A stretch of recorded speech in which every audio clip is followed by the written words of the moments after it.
From UFOs to psychic powers and government conspiracies, history is riddled with unexplained events. You can turn back now, or learn the stuff they don't want you to know.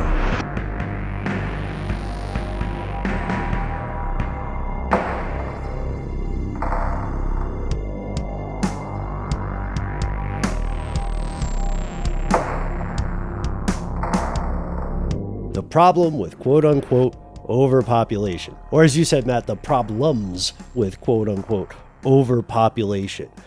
Well, first off, ideally, as long as someone or some household can take care of the kids they have, provide them with decent education, water, clothing, shelter, affection, then they should be able to have as many kids as they want, and create a bustling, successful family. That's the dream for a lot of people.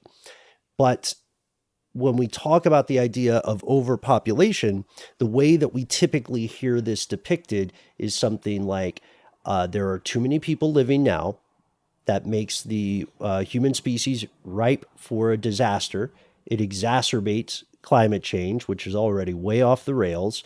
It uses up resources in a way that makes them unsustainable, and that it accelerates inequality. We've just ticked off like the greatest hits of the overpopulation argument, but that argument sometimes leaves some important things out. Like in the world of academia, you're going to be hard pressed to find a full agreement on the problem of overpopulation. For some people, overpopulation and terms like population explosion are just diversionary, and they're used to distract from the real problem, which is inequality. Because if you look at the estimated amount of money, of value, right, throughout the world, and then you say, well, what about dividing it all equally? First, you'll be called a crazed, communist or whichever is in use today. But if you looked at it and you just said, okay, treat it like a math problem, what would everybody get if you sliced it up 7.8 whatever billion ways? Well, there are folks who argue that you would find people's basic needs met. The thing is, for many powerful people, that would dramatically reduce their own quality of life, so it becomes a non-starter. Plus, back to your earlier point about organization, Matt, that's crazy. How would you even do that? People are way too corrupt to ever do that. You know what I mean? We're talking about a species that will intentionally betray people, even people that are their family or people they call their friends, for like a pittance. Yeah. For like a cassette tape, I think. I don't think I'd do it for a cassette tape though. Yeah. I'm not of the mind to do that, but that's a lot of people won't know which way they go in that situation until they find themselves in that situation, and they feel like the incentive is enough fuel to power their later rationalizations for the evil stuff they do. Anyway, that's like they're saying that it's a real problem, but it's being used to distract from another bigger problem, which is inequality. So reducing the population is, in that frame, that is a way to address inequality. But does it mean it's the only way? Theoretically, no. So for other people, population control through lowering the birth rate is absolutely legit. It's more than legit. It's the only solution to a ticking time bomb of economic, ecological, and social disaster. Yeah, let's think about that for a minute. Imagine you are in charge and you, for whatever reason, believe that there is a population explosion problem where in the area that you control, or at least have partial control. How do you go about reducing that population actively? Do you kill off a bunch of people? Probably not, no matter where you are. Even, the most heinous autocrat likely isn't going to kill his or her own people in that way, because it could lead to disaster for their own power. The way you essentially do it is you convince the people over which you hold somewhat control that this is a problem as much as you think it is a problem, and get them to find a way to participate in solving the problem. It's a weird concept.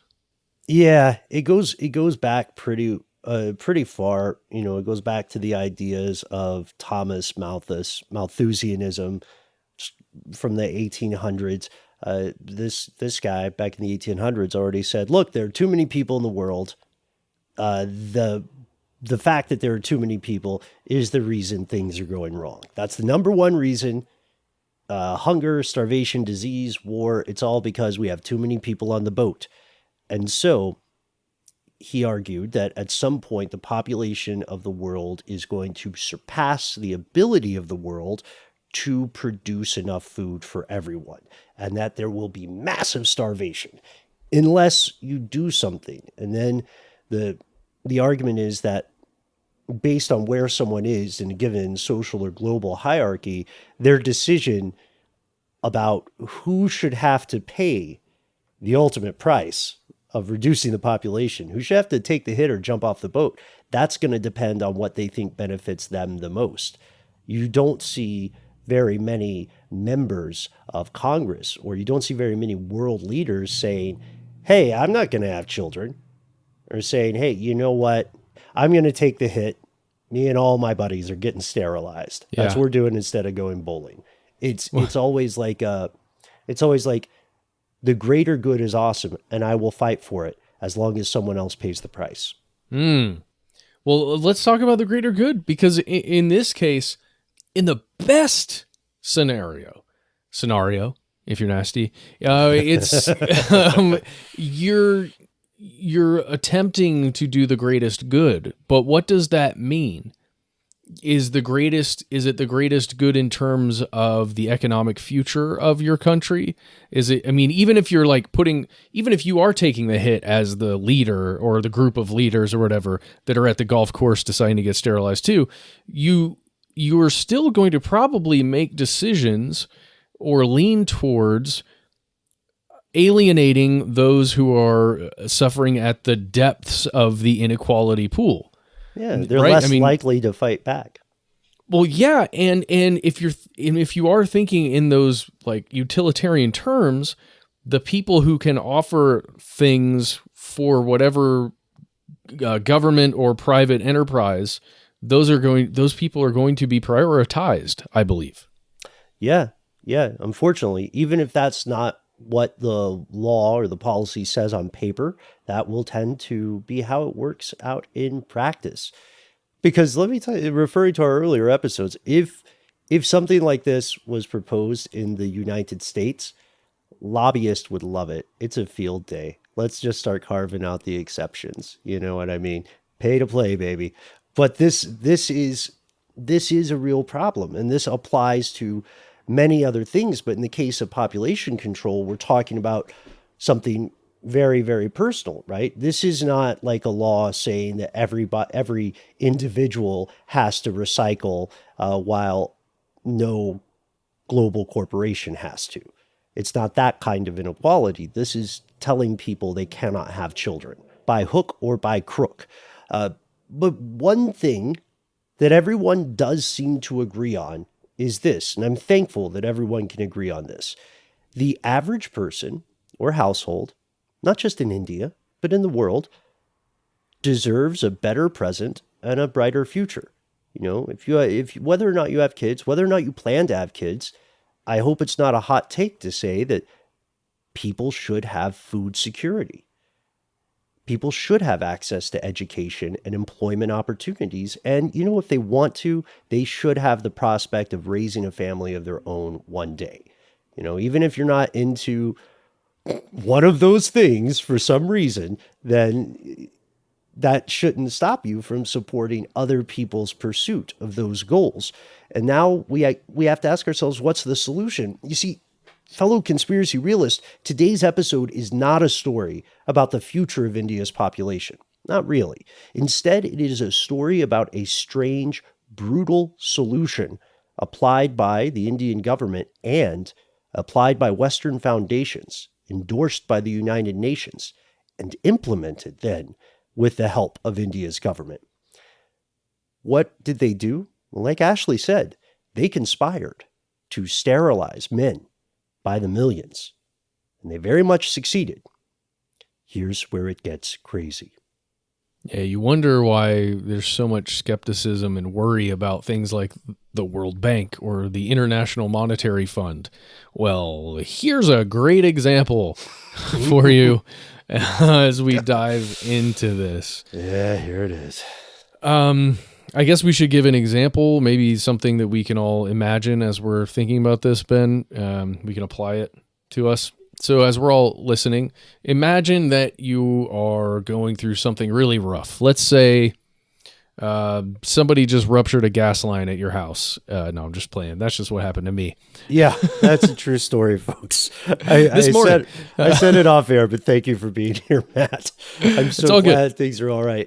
Or let's say... Those aren't really tough times. That's just like minor inconvenience, but we're okay. Right. Everybody's okay. The dogs are fine. The family's fine. But let's say, okay, well, what if we say this? In our case, to be self-interested here, how about we say... we woke up one day and podcasting was done. Uh-oh. Totally done. That's it. We have to go back to our earlier skill sets. Which are... Right. Okay. And so this is hopefully just a hypothetical. So things are tough, or maybe your industry goes kaput for reasons beyond your control. And one bad thing follows on the heels of another. You have expensive medical concerns. You have to provide for family members who likewise have fallen on tough times. You are unable to get a job. Your bills add up, and you find yourself living out of your car, living in a friend's house, living in assistance. Maybe things get even worse and you're sleeping rough under the stars, wherever you can find it's dry. You're working odd jobs day by day so that you can scrape by to live to the next sunrise. And then, now that you find yourself on the bottom of insert social strata here, you become a very easy target for other people, bad actors. And you're much more likely to get certain laws enforced upon you because you obviously cannot do much to defend yourself. So let's say you get jammed up by the local police and they say, all right, Matt, Ben, fellow conspiracy realist, you're also in this with us. We've been sleeping under a bridge. You guys are loitering. You people are loitering. We're going to throw you in jail. We're going to give you a fine. And we all know that you cannot afford to pay it, which will mean that your life gets even worse and you may be in jail longer, depending on which state this story occurs in. And then we're all panicked. What are we going to do? Eventually, the cops say, well, there's a way. There's one thing you could do. Yeah. You can put this on. Come on back over here. Okay. And we're going to give you a quick sterilization. And then you can just leave. Cool? We can go back under the bridge if you want. Yeah. Sure. Just go under the knife real quick. We'll be done. Then you just go on with your day. And 10, best of luck to you, buddy. 15 minutes. Yeah. And our success rate is okay. Yeah, and we'll even give you this pin. And it'll let us know that you've already done this. So we won't pick you up the next time for loitering. We'll give you a couple pills for the pain, maybe some cash, Mm-hmm. And the odds are pretty good of you not dying. Yeah. You're like, what is pretty good? Well, they're not great, but they're pretty good. Besides the pin thing, that I was somewhat joking about, would it surprise you to know that this actually happened? This happened in India in the 1970s, 1975. It's that's what it's known as. The emergency, I think, is how it's referred to, Ben. Yes. The 1975 emergency. And this is part of the reason, folks, that Matt was emphasizing India's role as the largest democracy. Because for 21 months, from 1975 to 1977, Prime Minister Indira Gandhi had a state of emergency declared across the entirety of the country. This was due to the rationale, I should say, was prevailing internal disturbance. This order gave the prime minister the ability to cancel elections, the suspension of all civil liberties, and the dangerous authority to allow rule by decree, which means in this otherwise democratic country for 21 months, they implemented a style of governance where a single person or group could say, this is the law, and then that was the law. And so during the 1975 emergency, one of the prime minister's children, a guy named Sanjay Gandhi, began a campaign of mass sterilization, population control that was definitely targeting the poor. Yeah. There would be people, you will find countless stories of people who were maybe itinerant workers, maybe sleeping in fields, maybe trying to catch a train somewhere, getting jammed up by the cops, and having it something distressingly similar to that story Matt and I just told. That was happening to people, and it was not happening in a vacuum, because the Indian government had massive international support from this. Maybe not in terms of like number of other people in the world supporting this idea, but in terms of dollars, Yes, and infrastructure and expertise, they were working with some of the most well-off international organizations in the world. yeah. They were given millions and millions of dollars by the World Bank and several other institutions, including the UN Population Fund, I believe is what it was called. That may be wrong. Nope, that's it. Even organizations like the Ford Foundation. Yeah, and there are others that you can read about who gave money towards this goal. And while all of this money is coming in, there's a massive effect, because it is a huge effort. In just 1 year, 6.2 million Indian men were sterilized. 1 year. 1 year, yeah. 6.2 million. Think about, the only way that I have a mental framing for something like that is through the United States COVID-19 vaccination program.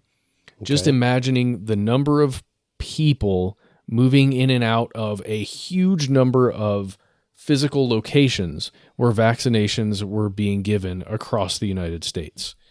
That's the only way I can factor in that number of people going in and out and having a procedure.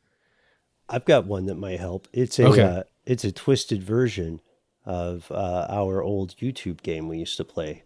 You remember the one, I'm sure. So I pulled up the population of countries. Yes. The total populations of countries that are smaller than this number, 6.2 million. Those countries include places like Denmark, Finland, Norway, Oman, Costa Rica, Ireland. So like more than the entire population of each of these countries got sterilized 1 year. Wow. And then the list goes on. You know, that's also higher than the population. Let's see a good one. That's higher than the population of a couple of different countries combined. It's higher than the population of Latvia and Bahrain together. It's high. Like what we're saying is, if you look at it through that lens, in 1 year, they sterilized a country's worth of dudes. Yes. And all of those people, each one pulled from the reproductive pool, all of their genes don't get passed on anymore. And in some cases, they were rewarded for deciding to take part or being forced to take part. Again, sometimes people were physically forced to go in and become sterilized in this program in 1975. And we've got some more specifics here, Ben, if you want to get into these. Yeah. So as Ashley pointed out, many people were promised things, and many people did go along with it. You can read about the public outreach that says things like, the fewer kids you have, the more food there is to go around. Things like that, motivational stuff. But also, Ashley is correct in that for many people, and we're looking more at this forced sterilization of men at this time, but many people, including women, didn't actually get the stuff that they were promised after they consented to these operations, but a lot of people also never got the chance to consent because they were forced.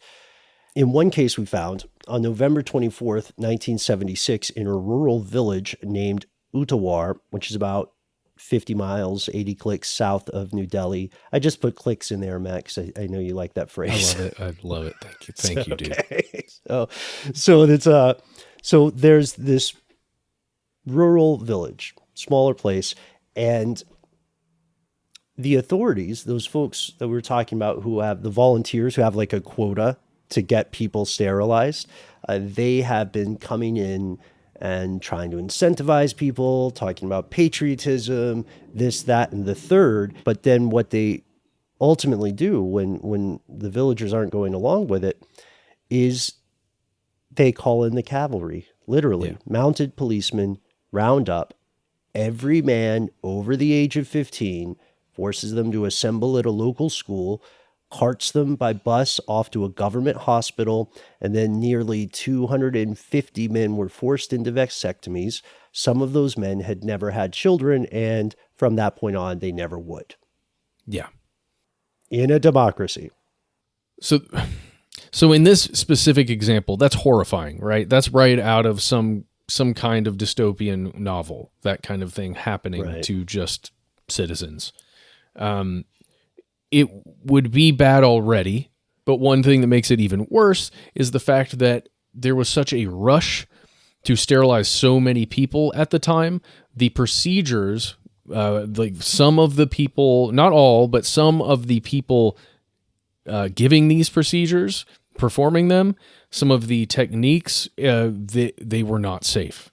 And many people died, at least according to journalist Mara Hifstendal. There were at least 2,000 men